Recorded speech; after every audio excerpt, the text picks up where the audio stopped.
Hooks. Again, complete minefield. Different types, different strengths. Spade ends, eyed, hooks to nylon. Hopefully we can simplify it.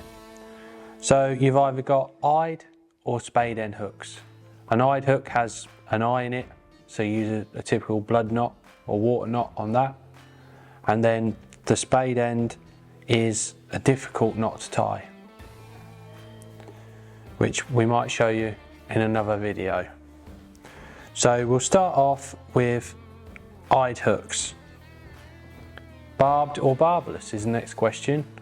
Obviously most commercial fisheries will use barbless, and you'd probably recommend barbless if you're just new to fishing, just a simple fact, it's easy to take the hook out of. Barbed hooks are traditionally used on natural venues where obviously there's no rules. If you're using smaller baits, live baits and things like that, they tend to wiggle off the point, so that's when a barbed hook would be used.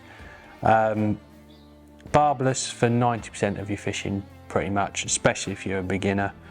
And then they come in different strengths, so obviously depending on what size fish you're fishing for and what sort of bait you're going to be using on it. There's different types of patterns, different sort of styles for different fishing, and different baits therefore. But traditionally just a wide gate barbless hook, eyed, will get you 99% of your fishing. It's straightforward, you can tie it on, decent knot, and it'll do the job. Here's a selection of barbless ones here.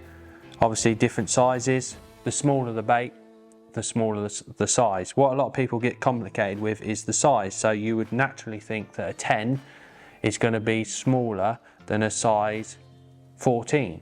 Whereas in hook world, it's the other way around. So the smaller the number, the bigger the hook. So if I was naturally fishing on commercials with maggots, that sort of thing, a 14 or a 16, you could always use sweetcorn or luncheon meat. If you were fishing bigger baits like worms or paste, a size 10 or an 8, obviously depending on the rules.